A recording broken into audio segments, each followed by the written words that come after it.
Hello, welcome to Defending a Christian Worldview. Each week we try to come to you around this time. We're a little bit late tonight, but that's all right.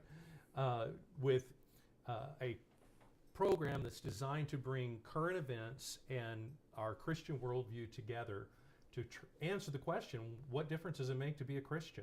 And where does Jesus fit into life?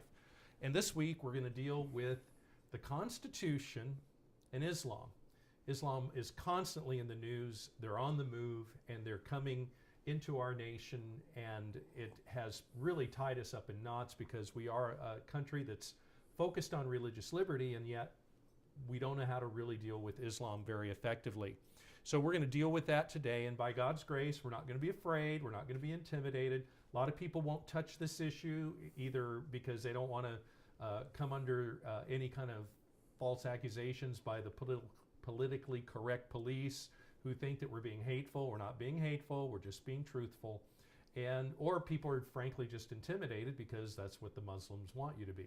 And by God's grace, we're neither. We're just going to tell the truth, the Bible, the facts, no games, and hopefully you're going to get some help tonight. We're going to look first at some pertinent passages in the Bible to kind of give us the biblical framework, and then I have my friend here, Dr. Steve Klein. Steve is an expert on Islam and is an expert in implementing the First Amendment. In fact, he's been part of 11 First Amendment lawsuits. He's won 10 out of 11.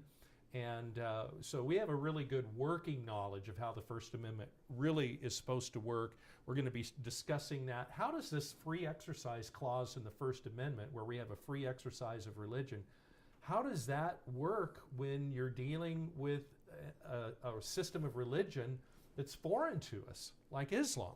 And so we're going to look at that. Afterwards, we're going to do some Q&A, and there's a streaming social thing there next to the video that you're watching. Please log in, and if you have a comment or a question near the end, we're going to look at those comments and questions. We have already had some submitted before the broadcast, and so we're going to be answering some of those as well.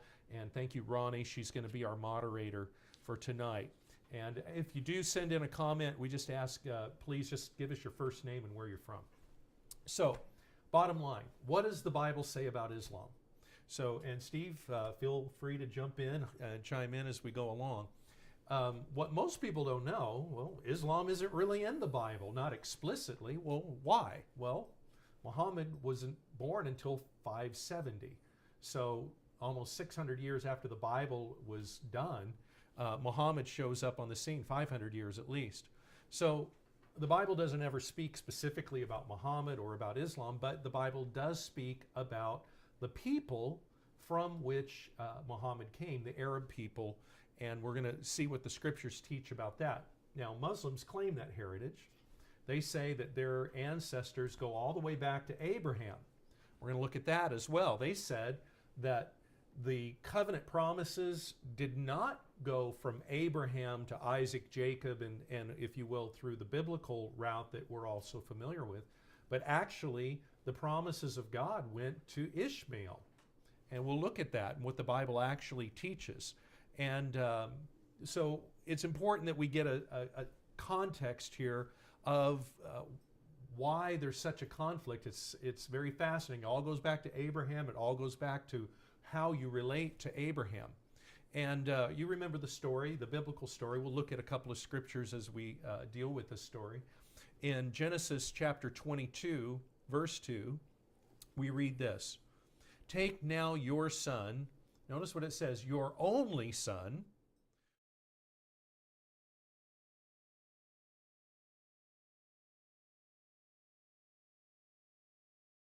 your story where the word of the Lord came to Abraham, and he was to offer up his only son, Isaac, which is kind of fascinating. Where he was taken is what eventually became the site where the temple was built. This was anticipating, wasn't it? The coming of Christ and the sacrifice that God's only son would provide and would fulfill all that the temple and all that the priesthood, everything that was typified in that Old Testament economy of redemption, all of that was anticipated through Isaac. And by the way, the promise of God was that Isaac would be the father of an innumerable people. You can't even count them, the stars of the sky, the sands on the sea. It would be as easy to count them. And of course, we know the story that God intervened. God provided a substitute. Again, referring to Christ as the one who would come and provide his lifeblood, the innocent Lamb of God who would die for sinners. And we read a very fascinating account. When Abraham got ready to offer Isaac, the son of promise that was given to his barren wife in his old age, what do we read? In Hebrews, we read this: by faith, Abraham, when he was tested, offered up Isaac, and he who had received the promises offered up, notice, his only begotten son, of whom it was said, in Isaac your seed shall be called. So the promises, according to the scriptures, go through Isaac and through him to the seed. We'll get to that in a moment. And then we read later in Genesis chapter 22 what God said to Abraham. He said, because you have done this thing and have not withheld your son, again, notice, your only son, blessing, I will bless you. Multiplying, I will multiply your descendants as the stars of the heaven and as the sand of the sea, which is on the seashore. So again, Isaac is the prophetic picture. Behind Isaac, behind Abraham, lies the cross. All that was anticipated in that event was looking forward to our day. And isn't that wonderful that we now know that Christ has offered redemption and forgiveness, and all who come to him, even of the seed of Ishmael, all whosoever will call on the name of the Lord, can be saved. So what about Ishmael then? It's interesting how Ishmael, if you will, is the antithesis of Isaac. If you will, Ishmael is not the fruit of faith. He's actually the fruit of unbelief. You remember the story. Sarah got frustrated. Remember, she got anxious because she wanted to have a child. And so what did she do? She offered her servant Hagar to Abraham, and Abraham and Hagar conceived and brought forth Ishmael. So, if you will, Hagar was a surrogate. And we read in Genesis 16, then Sarah, Abraham's wife, took Hagar, her maid, the Egyptian, and gave her to her husband Abram to be his wife. So he went into Hagar, and she conceived.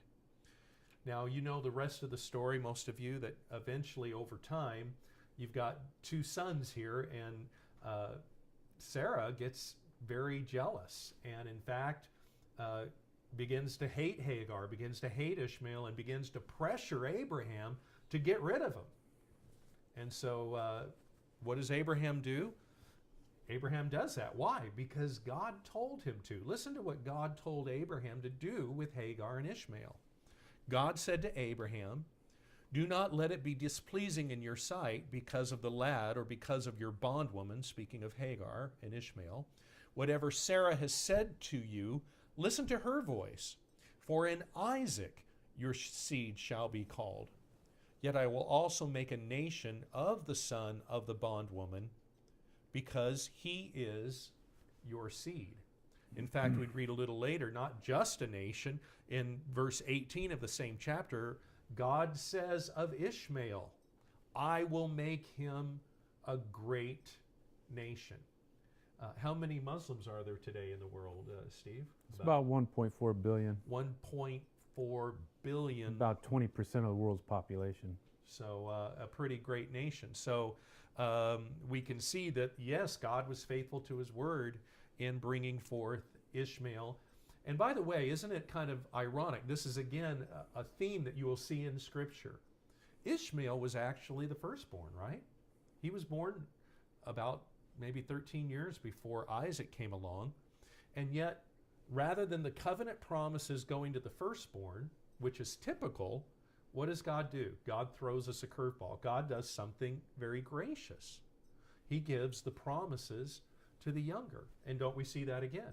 In Jacob, when he was born, we have Ishmael and Jacob. Jacob was the second-born. Esau. Esau and Jacob. Esau should have been the one that received the promises, but God in his grace overpassed and gave the blessings to someone who is not typical or conventional. And again, this speaks of God's grace in our life.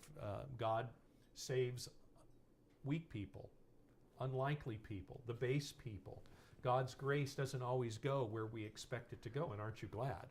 Because God is very kind and extends his grace. But the other thing that we see about this is the supernatural nature of the conception of the promised son, Isaac, of course, and that speaks of the greater supernatural conception that would be of our Lord through the Virgin Mary. So all of this hangs together, and that's what's important for us to see. All of this discussion was ultimately about Jesus. In fact, the Apostle Paul in the New Testament would say this: now to Abraham and his seed were the promises made. He does not say, and to seeds, as of many, but as of one, and to your seed, and this is what the inspired commentary tells us, who is who? Christ. Christ is what it was all pointing to, and that's where it's all fulfilled. And so now we're in this state where we have those who believe in Jesus Christ, whether you're a Jew or a Gentile, whether you're from the seed of Ishmael, whoever calls upon the name of the Lord shall be saved. And then we have these rival claims that have come to us through Muhammad. And it's built upon this claim that their progenitor is Ishmael. So the angel of the Lord announced that Hagar would bear a son. We saw that. And that his name means God hears. God heard Hagar's cry. And notice, this sounds very much like what we read in the New Testament about Jesus. Listen to the language. It sounds like the birth announcement that Mary heard. Behold, you are with child, and you shall bear a son, and you shall call his name Ishmael, because the Lord has heard your affliction. But notice what it says of him. He will be a wild man. We'll come back to that. His hand shall be against every man, and every man's hand against him, and he shall dwell in the presence of all his brethren.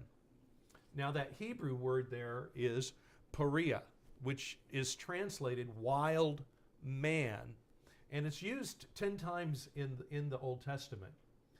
9 out of the 10 times it's translated wild ass or wild donkey of a man. It's actually what they call an onager donkey. And it was a donkey that was all over the territory out there. And that's what the Holy Spirit inspired commentary about Muhammad would be, that he would be this kind of a man. In today's English version, a new translation, they actually use that language. He says, your son will live like a wild donkey. He will be against everyone, and everyone will be against him, and he will live apart from all his relatives. Going all the way back to the Geneva Study Bible. This is a commentary Bible that was written by many of the great reformers.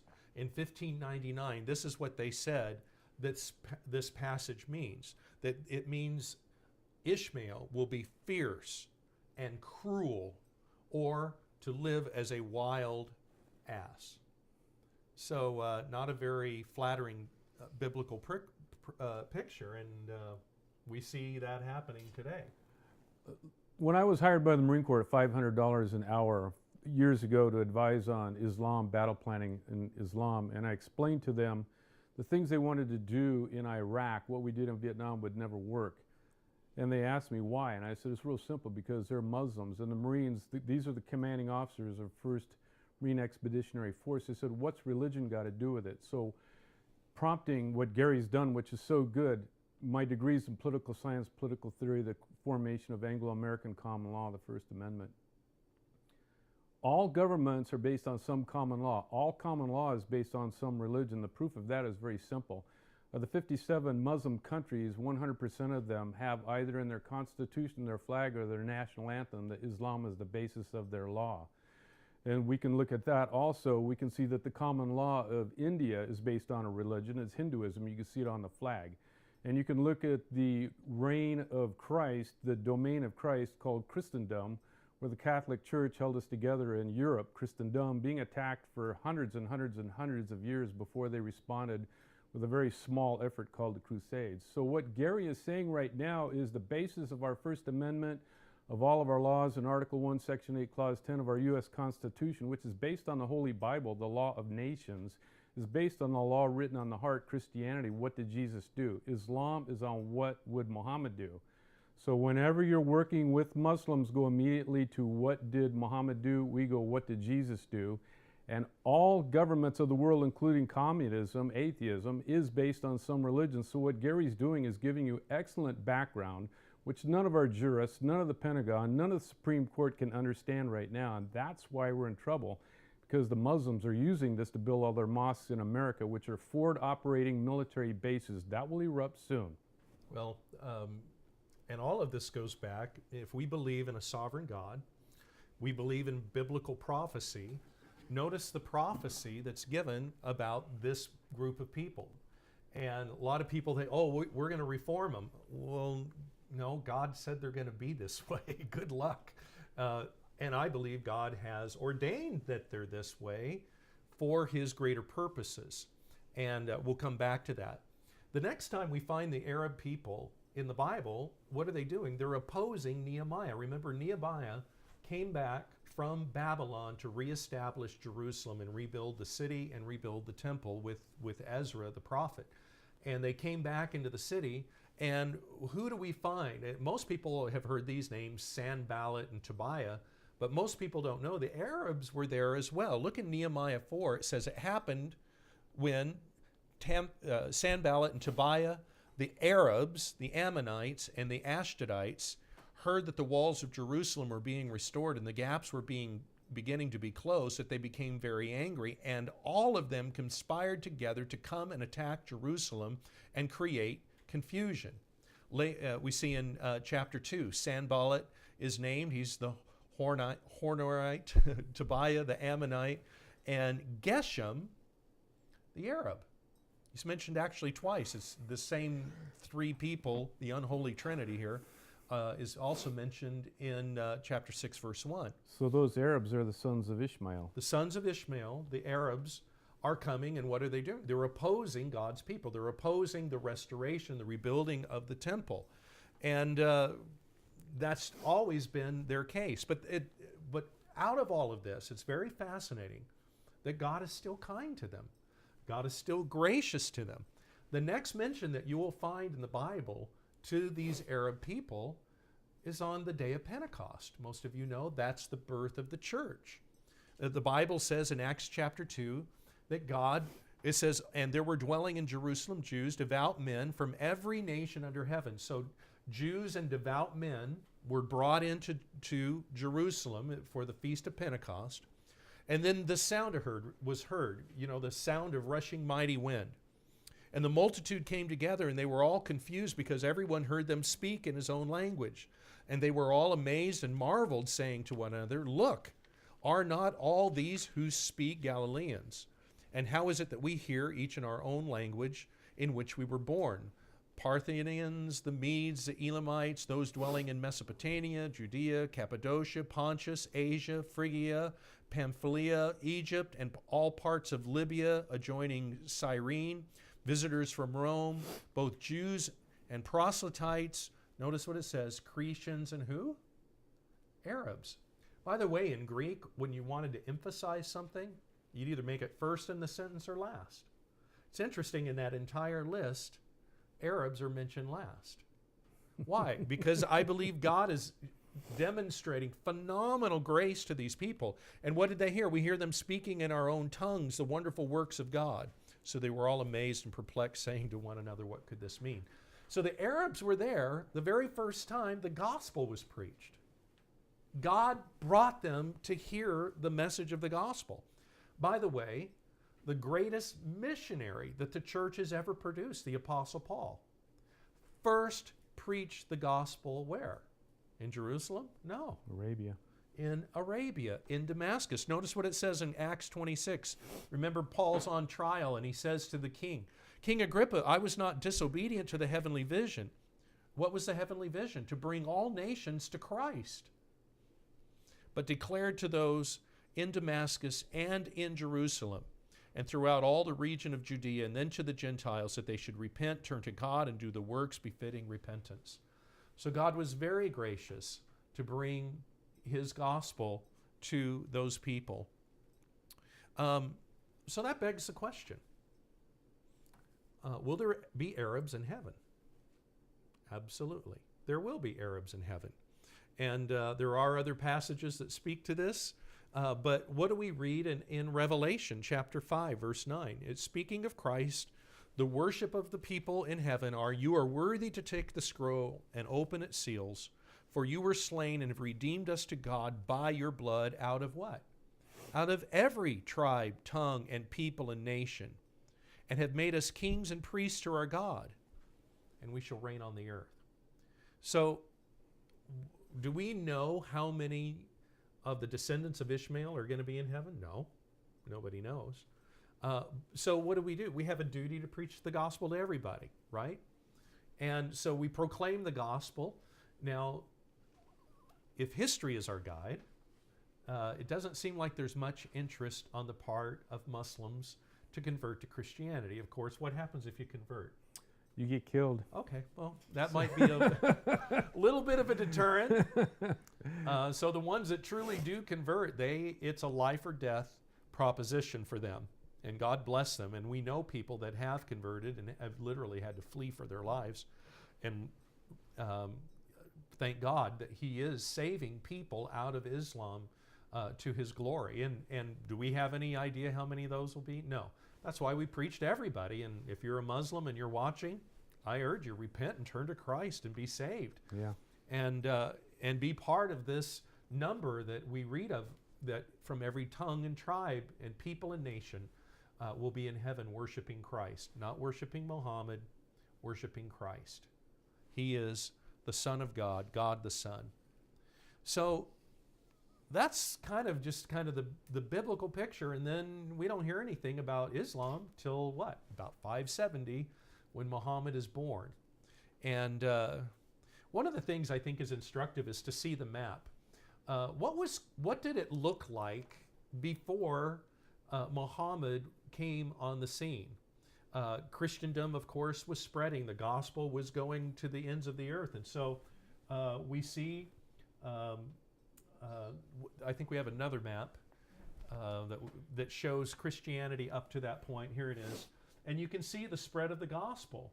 You see the influence of the gospel. By the way, the gospel was in Arabia. And so Arabs had received the gospel of Christ. Of course, not exclusively. There were still pagan tribes there. There were Jews there.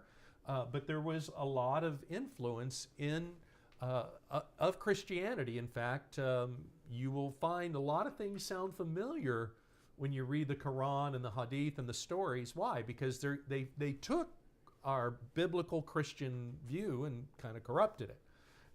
They think they have the authorized version of it.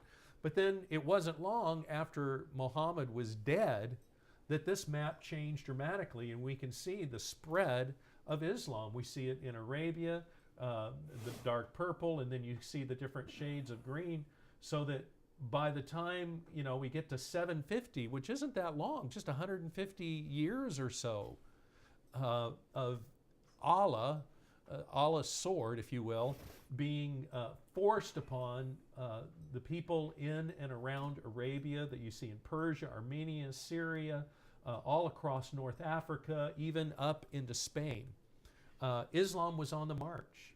And thank God for what happened at Tours. Why don't we talk a little bit about that? So what stopped the Islam from just completely running roughshod over all of Europe? Yeah, within 100 years after the death of Muhammad, they had blown through Arabia, across the northern part of Africa, through the Straits of Gibraltar. They conquered Spain, went over the Pyrenees, and went almost to the gates of Paris in the Battle of Tours. A Christian army led by Charles Martel, Charles the Hammer, stopped them, not only stopped them, but drove them back over the Pyrenees, back into Spain, where they survived and thrived the golden years of Andalusia for 700 years in Spain, when Ferdinand and Isabel came to power, they drove them, the Muslims, out of Spain back into the land of the Moors, Morocco. What's happening in this, and then in 1683, jumping the gun, John Sobieski with a Christian army again, rescued Europe at the gates of Vienna in what was Yugoslavia, now what's Kosovo, Albania, and Bosnia, where the Ottoman Empire had conquered everybody, and the myths and legends of Dracula came about, which is a really interesting story because that came, I believe, from a Christian grandfather telling his children, don't convert to the people of Dracula because it will kill you and eat your blood. In the cycle of Islam, you have 4 phases. You have PMS, ladies, I know you'll like that. You have PMS, you have RPM, you have MPH, and you finally always have DAMN. Right now, we're in the 3rd great jihad with Charlie Hebdo being murdered, with the airplanes flying into the World Trade Center, with ISIS, Boko Haram. PMS, power, money, and sex. When Muhammad wanted an army, he said, hey, PMS, power, money, and sex. He created an RPM, religious, political, and military philosophy that goes out like an army of locusts, devours everybody. They don't create anything. It's like a bank robber stealing all of the money. They don't produce anything. And then they have to move on and get more women, more products, and things of that nature. They did not create algebra and all these other things. Muhammad was born in 570. Algebra was created before Christ. So they capture these people, put on a burqa and veil, and say that these guys are Muslims, and they made it. Then you have MPH, what you see in Charlie Hebdo in France, the murders, the things that are going on there right now. And by the way, if you really care about this subject, type in Pegida, P like Paul, E-G-I-D-A, Pegida. You have millions of Europeans now rising up and marching. Merkel, Hollande, the other leaders refuse to acknowledge of them. I predict within 5 years, France and Europe. What's MPH? Pardon? You said MPH, or what's that? Well, that's what I'm doing. MPH is Muslims per host. When the Muslims reach 10% of a nation, they're about 9% in France right now, 100% of the Muslims join together and attack Charlie Hebdo and everybody else. So my prediction is within 5 years, Europe will be involved in a war much bigger than World War I, World War II, the American Civil War combined. And then eventually people get so sick and tired of the abuse of the Muslims grabbing people, a wild man, his hand at war against everyone, that they finally come to the same conclusion every time, DAMN, deport all Muslims now. And really all war is, when you're invaded, you're deporting the enemy as fast as you can. They've come in hiding under the First Amendment in America, under freedom of speech in Europe, and they've grown so rapidly that the UK is at about 6%, France is about 9%. In America, thank God, they're less than 1%, about 2 million Muslims, Middle East Muslims, Muslim Brotherhood in the United States. So what Gary is saying, you're going to see explode very rapidly, exponentially, so that the people that have come here and are watching, especially the girls, because you're the ones that suffer most, you're the target, you're their candy, they come after you, they don't care who they kill. Well, one of the things that we, again, as I mentioned as we started the program, struggle with is understanding we're a nation that was birthed out of essentially religious liberty. People fled to this country, especially, I consider myself kind of a neo-Puritan. I love the Puritan founders of our country. Why did they flee here? They fled here to have religious liberty, to establish a Christian commonwealth, and through time, we became essentially a haven for religious refugees. Now, all of a sudden, we've got this influx of people coming into our country, and of course, where we get conflicted is within our own language. You know what the language of the First Amendment says. It's very simple. Congress shall make no law respecting an establishment of religion or prohibiting the free exercise thereof. So we're all, I think, most sentient adults that are paying attention at all. We look at what's going on with Islam and we think, okay, what do we do? And we feel essentially hamstrung. We can't do anything. After all, we believe in freedom of religion, don't we? And that's where I want us to talk today, because I think once we get, I think, a proper understanding of how the First Amendment really works, it will help us to be able to understand how we can move forward and what we're going to have to do in the future to deal with Islam. So, is there an absolute right to freedom of religion in America under the First Amendment of the Constitution? Absolutely not. Is clip 2, can you bring up clip 2? Clip 2. See how, this is a big experiment. We'll see how we do. See if we make it to the moon or not. While he's looking at that, there's 5 parts to the First Amendment. The Establishment Clause from Hugo Black, who was a member of the Ku Klux Klan, proudly a member of the Ku Klux Klan, and he wanted to destroy Catholicism in the United States. So out of the thin, clear era in 1947, 157 years after the writing of the First Amendment, he came up with this notion that there is an Establishment Clause and his interpretation is accepted by the ACLU, Southern Poverty Law Center, the majority of lawyers and whatnot. We'll set that aside. We can come back to that in another time. But basically, that's a bogus part of the misunderstanding of the First Amendment. There's 4 other parts to the First Amendment that are absolutely regulated. The First Amendment has no absolute part to it whatsoever. They're all relative, and I'll take them. You've got freedom of religion, freedom of speech, freedom of press, and freedom of the people to peaceably assemble to petition the government for redress of grievances. Gary and I and other people in this room have been out on hundreds and hundreds of outreaches peaceably assembling the government to petition for a redress of grievances. We've done it on homosexuality, abortion, and Islam. We always have sheriffs and police there. They always protect us. It is not absolute. We must be peaceful. So there, in that part, that's not absolute. That's relative. In freedom of the press, that's not absolute, because you can, in the press, you cannot slander, defame, or libel. If it's true, you can tell it. If you don't like Obama and you make up stories that he's murdering people and killing people and doing things in the White House, you'll be sued for that, and there's no protection for you because there's no truth in it. Under freedom of speech, we are absolutely not permitted to do anything that's dangerous. For example, you cannot falsely cry fire in a crowded theater. If there is a fire, it's your duty to cry fire in the crowded theater. I was in a big debate with Al Jazeera after September 12th when they killed the ambassador to Benghazi. And the guy said, well, there's an absolute right of freedom of speech.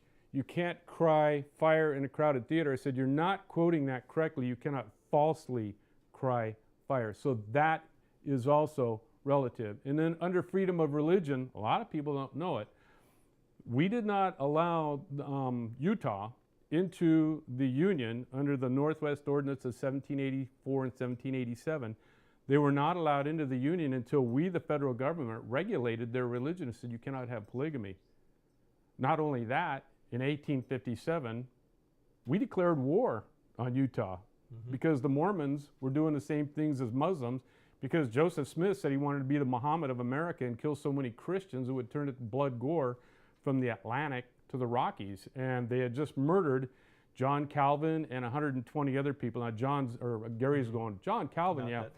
John Calvin was an 18-month-old baby, and they blew his head off, his mother's head off, and all of the other people by Cedar City in 1857. We sent 75% of our army to Utah to defeat them, to force them to follow the laws of America. Right now in federal prison, we have the leader of the fundamental Latter-day Saints, Warren Jeffs. Warren Jeffs is in prison for child molesting, for pedophilia, for marrying underage girls and having over 35 wives. The state does have a compelling interest to step in if anything's dangerous. Islam is simple. Don't make it hard. Occam's razor. Take the complex, make it simple. The true 5 pillars of Islam are real simple. All you got to say 5 times, what did Muhammad do? What did Muhammad do? What did Muhammad do? What did Muhammad do? What did Muhammad do? Muhammad was a child molester. There's a little girl here. I can't say too much. He did weird things with little girls. He did weird things with a dead woman in an open grave. He murdered. He took 2 camels, tied them to the arms and legs of an older lady who was using her First Amendment and excoriating him for murdering and doing these weird things, drove the camels apart and pulled her arms and legs off. A nice guy. He was a robber, he was a villain, he was a thug, he was a cross-dresser.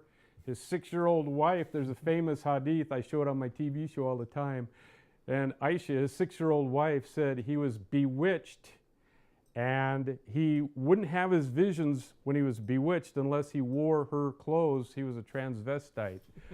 So when you look, if you want to know a good Muslim, according to the Quran, 22 verses of the Quran says, if you want to be a good Muslim, 22 verses of the Quran, that's my left hand, by the way.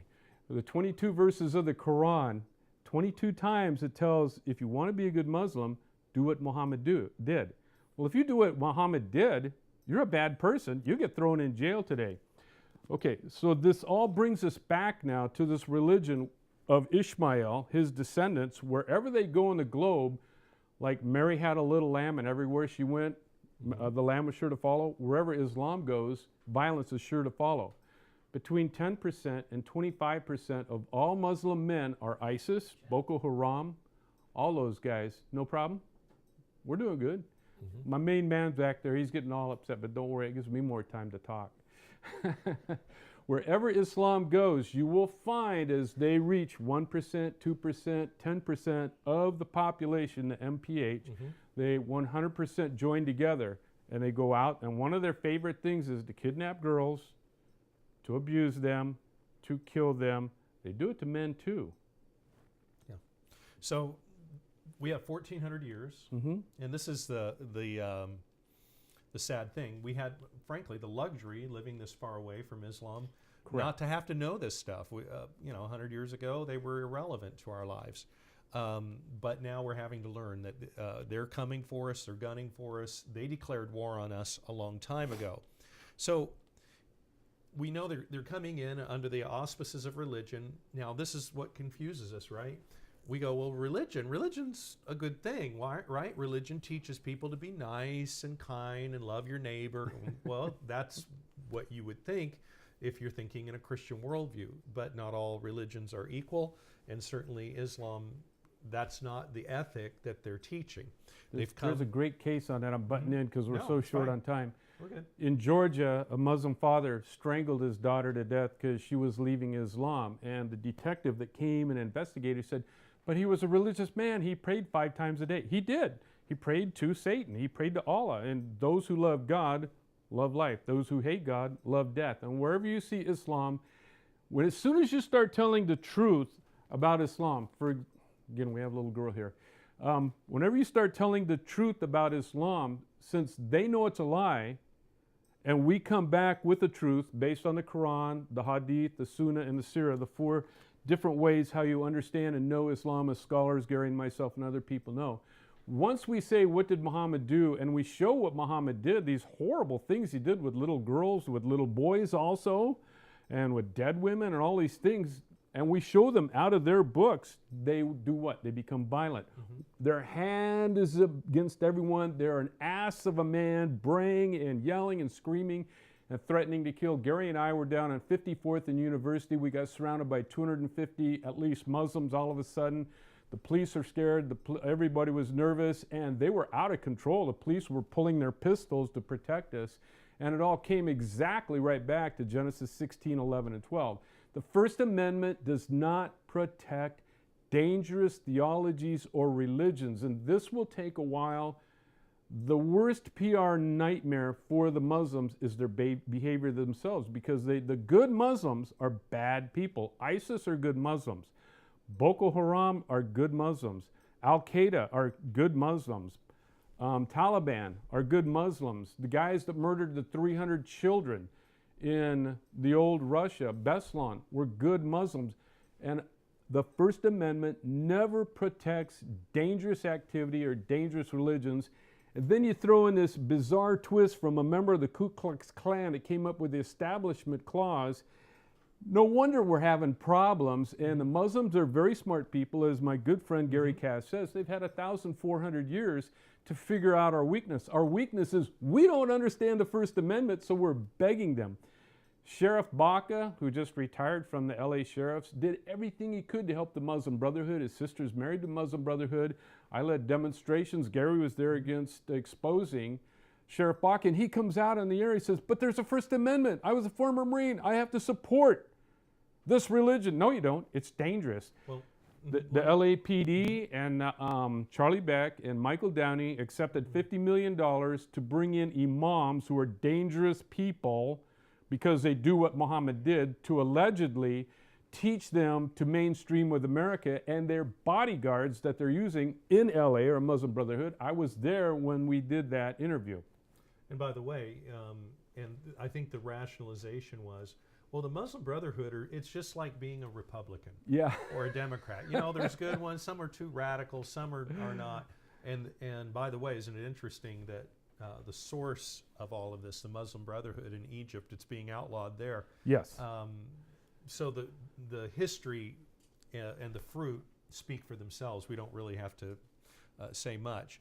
Now, one other aspect, and I don't think we've thought this through, and I think those of us who love the Constitution and love our Judeo-Christian heritage need to reflect on this. Every good Muslim is coming here to establish Islam. They're not here to coexist. They're not here to get along. They're here to have dominion over us, to subdue us. And what did Muhammad give? He gave you a choice. You know, you can submit, you can convert, or you can die. That's basically your choices. You can pay the tax. Well, that's the They'll submission. bankrupt you. Yeah, you go to submission, and so I love the editor of the magazine there in France said, "I'd rather die standing as a free man than kneel before Islam," because that's their only MO. And history proves this. It's just our ignorance or our unwillingness to look at the truth that's frustrating. The other thing is they always bring in Sharia law.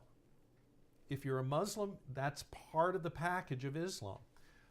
But how can you then live in the United States? How can you come and become a citizen, swear an oath to uphold the Constitution, when in fact you have a higher degree of commitment to a higher law? According to the Constitution, what does it say in Article 6? It says the Constitution shall be the supreme law of the land. So every mosque is teaching sedition. Correct. Every mosque is teaching them to infiltrate, undermine, sabotage, and destroy our Western way of life, which they think is completely antithetical to everything that's good. And they want to impose Muhammad's view of the world on us. So that's the struggle that we're in. Nobody wants to hear about it. Nobody wants to talk about it. We'd rather pretend that it's not here. So the truth is, as Steve shared, Europe's ahead of us. Their immigration policies are about 20 years ahead of us, and as a result, they're reaping the whirlwind. But let me tell you, there are lessons that we can learn from what's going on there, and by God's grace, it's not going to happen here if we will have the courage to do it. Now, the history of prophets is not very good. What do they? Yippee-headed. They always hate prophets. Have you ever noticed that? People who come with the message of God too soon, what do? They want to lop your head off. But this is, you don't have to be a genius. You don't have to be prophetic. You just got to be able to read a little history, read your Bible, and know where this thing is going, but nobody wants to hear it. And anybody that speaks the truth, they want to marginalize. I've been called a hate group because I just happen to speak the truth on these issues. So I want us to go now to a time of question and answer. Some of you have already been watching, and if you've been in the streaming area, before the program, there were some questions that were submitted, and we kind of talked a little bit around this. This is very sobering. I got this from a friend of mine from out of state, and he asked the question, is this really true? And some of you may have seen this. This was part of Dr. Peter Hammond's book, Slavery, Terrorism, and Islam, The Historical Roots and Contemporary Thought or Threat. And he goes through and basically lays out what's happening, not just historically, but currently. And this is kind of a summary of this. This is how it works. And Steve, chime in if this is true. as long as the Muslim population remains around or under 2% in any given country, they will be, for the most part, regarded as peace-loving and not a threat to other citizens. True. And this is the case, of course, in the United States, right now Australia, Canada, even China, Italy, Norway, not so much though. When they get to about 2%, they become very aggressive, proselytizing. They usually try to find the disenfranchised people, ethnic minorities, disaffected groups, prisoners, in order to try to bring them into Islam as kind of a way for people who are disaffected to express their rebellion. 2 for 2. Okay, True. so that's Denmark right now. 2% in Denmark, 3.7% in Germany, 2.7% in United Kingdom, Spain 4%, Thailand 4.6%. That's an old deal, and so now it's increased. So UK is around 6%. France is at 9%, so they're right there at the boiling point where they should be in civil war within 5 years. Yeah, and that is absolutely true. It's what the West needs to know about Islam. Great YouTube, I use it all the time, and it's true. I believe in the United States, it's actually accelerated because the Saudi Arabians. The death knell of every constitutional republic is foreign money, foreign intrigue. They come in, they bought off Grover Norquist, Chris Christie, Jeb Bush, George Bush. It's amazing the conservative movement in the United States of the Republicans has been bought off and bribed by Saudi Arabians. We have all the proof, evidence, and facts of that. So that is absolutely true. 1%, 2%, 3%. The magic number is 10%. When they hit 10%, 100% join together. Some of them might pull triggers, some of them might blow themselves up, but 100% help them out.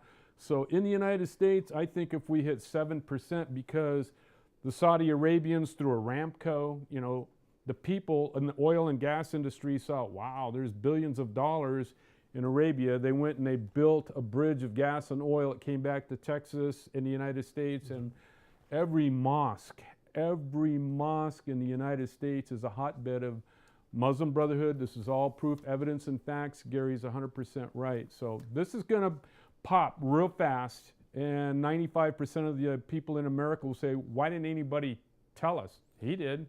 Well, here we are. You mentioned Texas because, of course, this is a lot of people think, oh, this is just within our own lifetime. No, they've been at work for a generation to advance their cause, and we have the Muslim Brotherhood strategy memo. We know what they're doing. It's a matter of public record.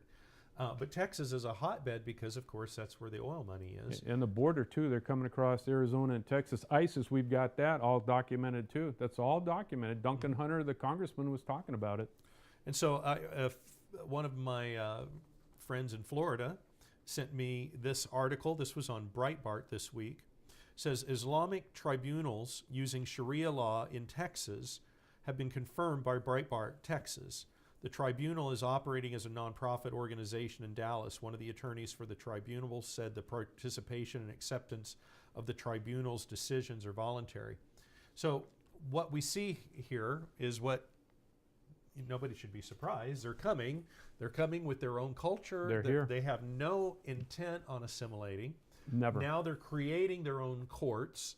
And of course, that means they're operating under their own laws, which that should put the fear of God in anybody, because what they're going to do if they're able to impose their law on us is going to just be draconian in the kinds of things, especially you ladies, if you're watching, you should be afraid. You should be very afraid.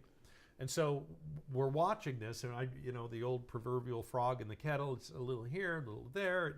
It's not really bugging me right now. I don't feel like I have any personal stake in this.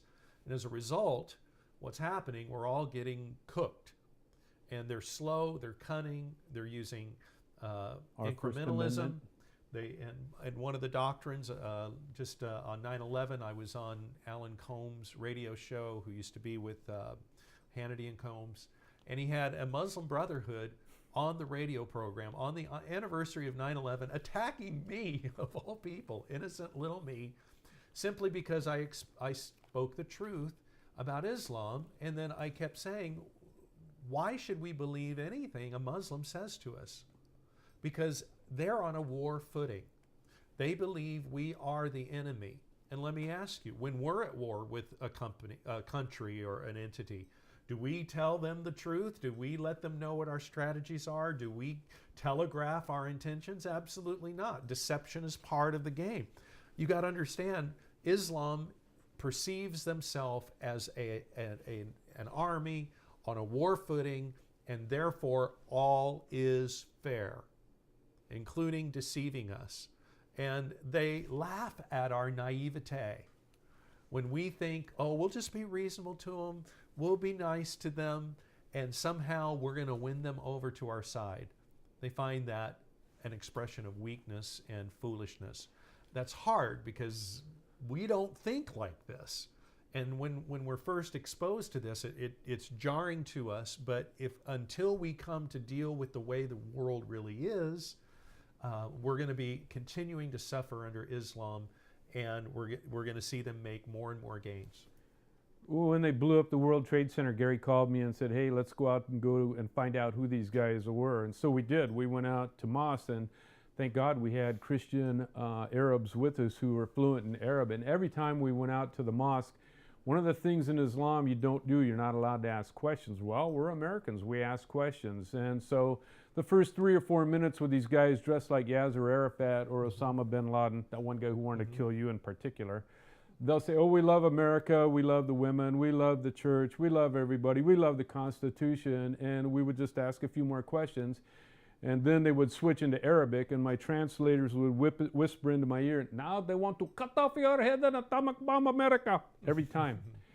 Well, Gary is smart for bringing in Genesis 16:11. It's there, and all the missionaries that go and try to win them over, God bless them, but I believe in the prophecy of Genesis 16:11 that this group of people, it's very infrequent that you get them to accept Jesus. Just as it was, there wasn't too many members of the Sadducees and Pharisees who converted and followed Jesus. That doesn't give us a license to give up, just the opposite. And there's an interesting phenomenon with Islam. We cannot stop them from biologically growing. Once the Trojan horse is through the gate of that country, France, Germany, Italy. I'm on my Facebook with hundreds and hundreds and hundreds of people in Europe, in India, and them begging me, please, please, please get them to understand that as they grow, you can't stop them. And once they hit 10%, game's over, peace is out, they will attack, they will rape, they will kill. So what's going to happen? We're not being prophets, we're just telling the truth. Within, I believe, 5 years, Europe will erupt into World War III, aka the Third Great Jihad. That will wake enough Americans up, I think, that we will respond. However, within 50 years, it is my belief that every mosque in Europe and the United States will be burned to the ground, and people will look back and say, why didn't they respond? And as we try to get the truth out, everybody comes back in a position of leadership. First Amendment, First Amendment, First Amendment. They have a right to do that. No, they don't.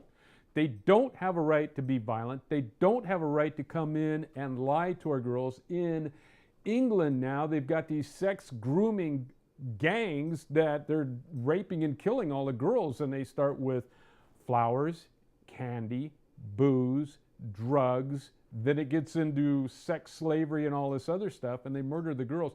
It's huge in England, it's huge in France, it's huge in Europe, and it's all covered up. Judy Miller, who's a Pulitzer Prize winner, frequent contributor to Fox News. After Charlie Hebdo, I showed the clip of her being interviewed. She goes, we thought the war on terrorism was won. We thought we'd won. I found out that there's 10 terror cells in Europe. And I'm sitting there watching, I'm going, no, no, no. There's 1,000 times more than 10 cells. There's 10,000 terror cells in Europe. And there's at least 5 men in every one of those terror cells. And when we go down to Earth Day, I have to be really careful what I say. I meet with a gentleman who was born and raised in Iran, and he always comes to our booth. I think you've met him before.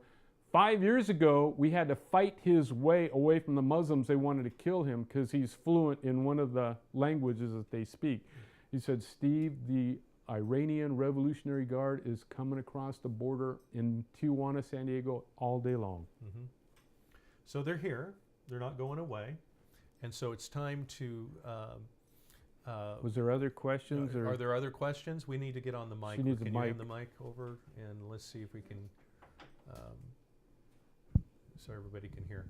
Yeah, hi, Steve and Gary. Do either of you have any suggestions Hold for? on. Turn on the mic again. It's Okay. on. Yeah. Okay. Do either of you have any suggestions for stopping moths from going into your neighborhood? That's why we're here, the First Amendment, because they're so clever in using it. The question is perfect. Can we stop them? Only when people realize and come to the conclusion that wherever Islam goes, you're going to have rape, murder, kidnap, bestiality, all the other stuff. What did Muhammad do?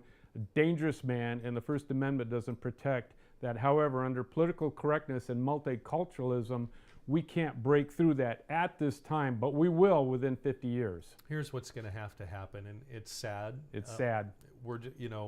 Even the American Revolution was started after a long train of abuses, and until we're tolerant, we're kind, we're forgiving, and then they're just going to keep coming. They're going to keep coming, and they can't help themselves. God says they're going to do that. I'm sorry. Is there an elect remnant? I believe so. I think it's small. Who knows? God may mass convert them all. If he does it, it'd be completely unprecedented. But at the end of the day, I believe after abuses, they will either be deported or they will be crushed and killed.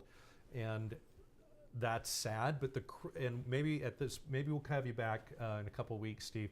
One of the problems that we have to deal with is the ignorance of the church relative to the Christian doctrine of self-defense.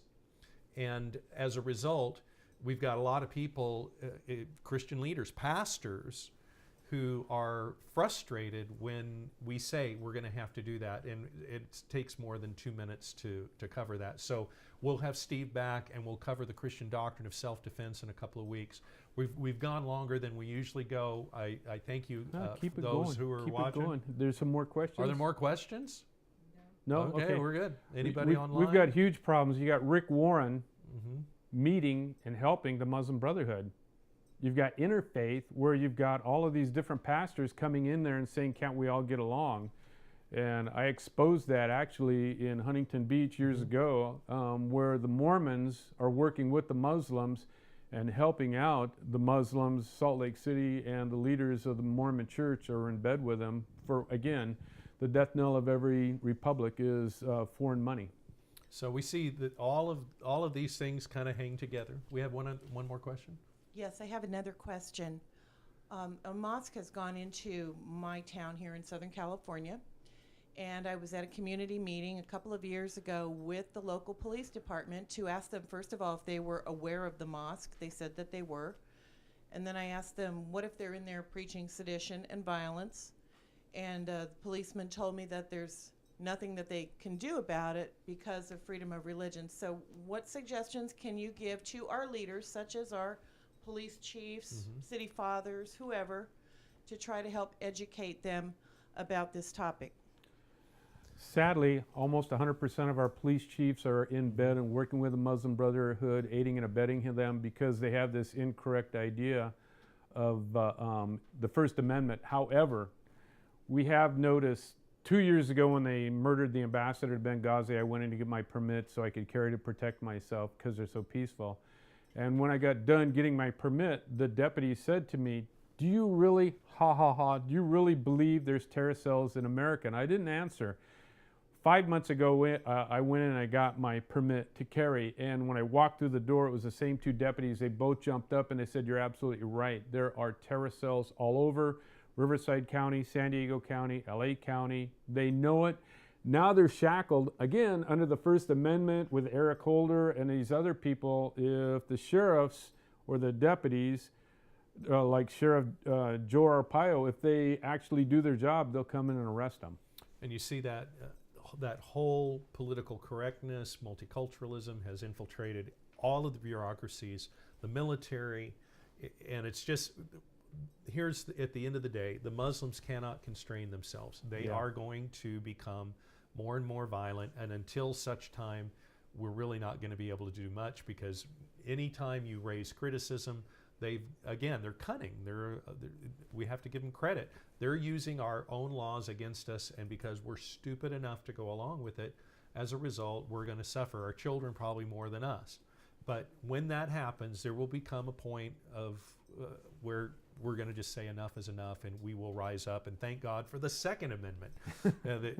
That's much different than in Europe. At least we have the Second Amendment, and I would recommend everybody keep your powder dry. I've got mine dry, and we're ready to go. She got a question. And we have another question or comment here. Just real quick, what should you do if Islam tells you they're coming to your home to hurt you? And that's from Tina. Okay. Oh, my good buddy Tina. Hey, Tina. You have a First Amendment, the Anglo-American Common Law, going back to Article 1, Section 8, Clause 10, the Law of Nations, back before the Code of Hammurabi. You have non habet legem, which is the Latin, the ancient law. Self-defense knows no law. If they come to your house, if they threaten you, if you can record it any way you can, like when the FBI came and put myself under protection, anything you can document, then the authorities can work on it. One of the best things you can do is, if you live in America, get yourself a gun. Almost everybody can. Keep it in your house. Anybody can carry in their house, and anybody, if you own a business, you can carry at your business. But Tina, if they do threaten you, if it's on internet, I submit it over to my FBI friends. And if you have problems, you know my Facebook deal, send me a note, and then I can contact the authorities as long as you have it in writing. And the other thing is, make sure you let them know that you are armed. For example, when I pulled a pistol on a reporter at my house after Benghazi, it went on the LA Times, and KFI went, the huge, giant radio show said, if you think it's fun to go to Mr. Klein's house and harass him, do not do it. He's heavily armed. He's a Vietnam veteran. He's a former military officer. He will kill you. So that's actually the loving thing you can do. My hero in the Bible is Nehemiah. He had the sword, but he never had to use it. The Muslims all know I'm heavily armed. My wife, God bless her, has a 38, and she walks around the house with a 38 on her pajamas. The Muslims don't mess with us. Yes, so self-defense, as we say, we'll talk about the Christian doctrine of self-defense and how that fits into what we need to do. Next week, we're going to come back. This is designed to help you think, to challenge you to think biblically, and to embrace your faith realistically. And the good news about the Bible is eminently practical. It takes preachers to make it impractical. So we have to work hard to connect the dots. And next week, I want to address probably the biggest lie that's been foisted on a generation, and that is the problem of the separation of church and state, of God and government, how they relate, how they connect, and then what we should be thinking and doing as believers in Jesus Christ. So I want you to stay tuned. We're going to ask questions like, what was the original intent of the Establishment Clause? What are the biblical spheres of authority that God has ordained that man cannot nullify? And what are our Christian duties in those respective spheres? And how do we operate in them?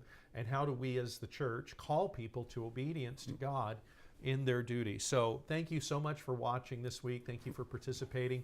We'll be back next Saturday night, same time. And please invite your friends and family to watch. And again, submit your questions. Later on, this will be posted, and you'll be able to watch it later. If you are not already on our email list, go to our homepage and sign up for the emails. We'll be emailing the link out to our whole list this week. Again, thank you so much for coming.